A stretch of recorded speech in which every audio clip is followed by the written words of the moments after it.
Shalom Bapak Ibu Saudara yang dikasihi dan mengasihi Tuhan. Kita sungguh bersyukur kalau hari ini Tuhan boleh berkati kita. Mari kita berdoa. Tuhan, terima kasih untuk kasih setiamu dalam hidup kami. Kami bersyukur Tuhan kalau hari ini kami boleh ada sebagaimana kami ada. Itu semua karena berkat dan kemurahan-Mu. Terima kasih ya Tuhan untuk kasih setiamu. Sebentar kami akan membaca, merenungkan firman-Mu, dan kiranya Tuhan menolong kami juga untuk melakukannya. Kami berdoa Allah Roh Kudus pimpin kami untuk kami mengerti apa yang menjadi kehendak-Mu. Di dalam nama Tuhan Yesus Kristus, haleluya, amin.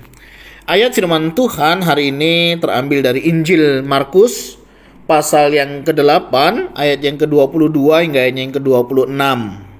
Yesus menyembuhkan seorang buta di Betsaida. Kemudian tibalah Yesus dan murid-muridnya di Betsaida. Di situ orang membawa kepada Yesus seorang buta dan mereka memohon kepadanya supaya ia menjamah dia.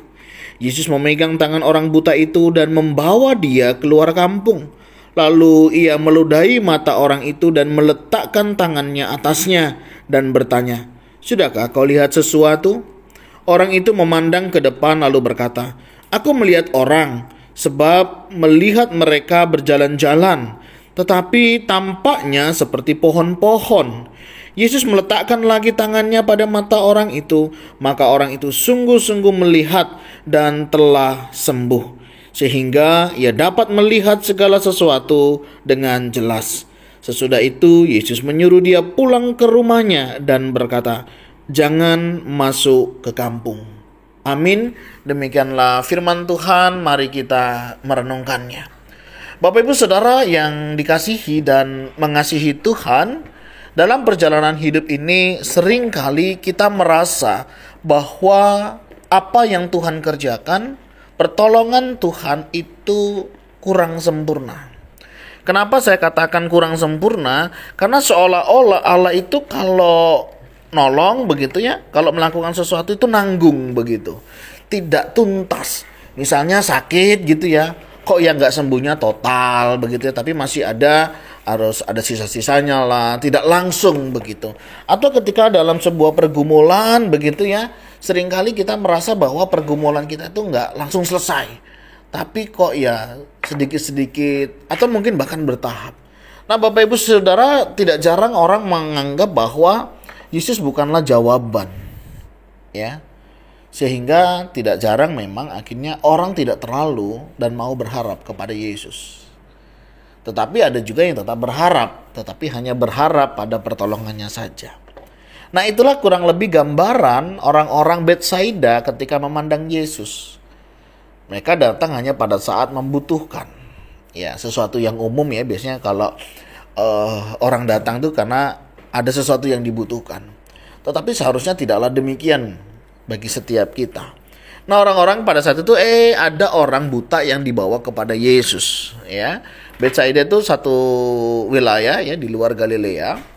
Nah, orang-orang Betsaida itu kebanyakan orang-orang yang sebenarnya tidak terlalu percaya sih sama Yesus, tetapi dia tahu bahwa Yesus itu bisa melakukan mukjizat. Nah, ini keyakinan mereka. Sehingga walaupun dalam kondisi seperti itu mereka tetap ya berharaplah untuk kesembuhan. Nah, ketika Yesus berjumpa dengan orang buta itu diajak keluar dari kampung itu. Ada beberapa penafsir mengatakan, ya kalau untuk mengalami mukjizat memang harus keluar dari orang-orang yang tidak percaya. Atau ada juga karena Yesus mau berbicara secara pribadi dengan orang buta ini. Ada beberapa penafsir yang mengatakan demikian.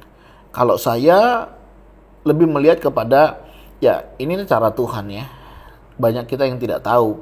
Kadang cara-cara Tuhan untuk membawa kita mengalami mukjizat Tuhan itu memang berbeda-beda. Itu sih yang saya lihat, artinya tidak karena satu hal saja. Pasti ada maksud dan tujuan yang akan Tuhan kerjakan. Sehingga orang itu pertama ya, Tuhan ambil ludah begitu ya, ngosek-ngoseknya dan kemudian menempelkan di matanya. Nah menarik, Yesus juga bertanya, gimana? Sudah kelihatan? Ya sudah sih, tapi saya lihat orang-orang itu berjalan seperti pohon. Artinya orang ini bukan buta sejak lahir ya, tetapi buta mungkin dalam satu waktu karena dia bisa melihat orang, dia bisa melihat pohon. Sehingga ini bukan buta yang memang dari awal ya. Nah, kemudian Yesus menjamah lagi matanya dan sembuh. Nah, di sini saya belajar ya Bapak Ibu Saudara ya. Sama ketika kita menghadapi pergumulan, sakit penyakit ya. Terkadang kita tidak langsung diberikan sembuh 100%. Ada jeda, ada waktu yang kadang kita dibutuhkan kesabaran, kepercayaan, pengalaman bersama dengan Tuhan. Ini menjadi satu masa, satu waktu untuk kita boleh mengalami Tuhan, bukan? Kalau kita bisa langsung misalnya seringkali menganggap ya itu karena saya. Tapi kalau dari kondisi seperti ini, tahap demi tahap kita tahu bahwa ini adalah pekerjaan Tuhan. Bukan karena apa yang kita lakukan, tetapi karena apa yang sudah Tuhan perbuat di dalam hidup kita. Puji Tuhan, orang buta ini sembuh. Ada hal yang menarik lagi. Yesus bilang jangan balik ke kampung, pulang ke keluarga. Ada banyak penafsir juga, jangan kembali lagi dalam kehidupan yang lama di tengah kehidupan orang yang tidak percaya.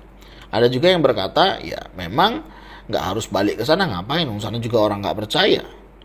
Balik ke keluarga untuk menjadi saksi, menceritakan bagaimana pengalamannya. Saya lebih melihat memang di bagian yang ini, saudara ya. Bagaimana dia kembali di tengah keluarga untuk menyaksikan bagaimana perbuatan Tuhan di dalam hidupnya. Kenapa keluarga? Karena keluarga kan yang paling ngerti. Keluarga kan yang paling tahu kondisi sebelum orang ini disembuhkan. Artinya kalau orang ini sampai sembuh, dipulihkan, keluarga yang tahu. Dan tentunya ini boleh membawa iman keluarganya mengalami Tuhan. Saudara, ketika Tuhan mengizinkan pergumulan dalam hidup kita, entahkah itu sakit penyakit, permasalahan dalam kehidupan, pergumulan, baik pernikahan, maupun kehidupan kita dalam pekerjaan mungkin, atau apapun itu. Ketika engkau, Tuhan izinkan menyelesaikan perkaramu, kepada siapa engkau berbagi kisah ini? Tentunya ke keluarga, bukan? Supaya keluarga yang sudah mendoakan kita, keluarga yang sudah mendukung kita, mereka pun melihat bagaimana Tuhan sudah menolong dan memelihara hidup kita. Sehingga mungkin jika ada di antara mereka yang belum percaya, mereka boleh percaya. Dan mereka yang sudah percaya, iman mereka semakin diteguhkan. Hari ini, bagaimana dengan kita? Saya tidak tahu apa yang menjadi pergumulan kita. Tapi ketika engkau datang kepada Tuhan, engkau mengalami lawatan daripada Tuhan. Sudahkah engkau saksikan berita sukacita itu buat mereka yang sudah mendukungmu di dalam doa, yang sudah mendukung kita di dalam melewati ini semua? Saya sering beberapa kali ya, ketika seseorang meminta doa, mereka menceritakan bagaimana pengalaman setelah mereka didoakan. Bukan berarti doa saya manjur, bukan. Tetapi bagaimana Tuhan mengerjakan itu semua melalui perjalanan iman mereka. Dan saya melihat ini cara-cara Tuhan memelihara setiap anak-anaknya. Nah, Bapak Ibu Saudara, mari jangan ragu untuk bersaksi. Mungkin jawaban doanya tidak sesuai dengan yang engkau harapkan. Tapi percayalah apa yang Tuhan berikan pasti yang terbaik. Terkadang kita pengen yang cepat, tetapi Tuhan mau memberi kita yang tepat. Tuhan, terima kasih. Kami bersyukur untuk kebenaran firman-Mu yang hari ini boleh mengingatkan kami untuk kami boleh senantiasa datang berharap hanya kepadamu. Dan tolonglah kami juga meresponi untuk apa yang sudah Engkau kerjakan, menjadi saksi-Mu, menyatakan, mewartakan kebenaran firman-Mu.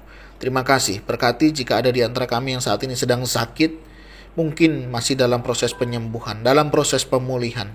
Tuhan, kami berdoa kiranya bilur darah-Mu menjamah, menyembuhkan setiap mereka yang berpengharapan kepadamu.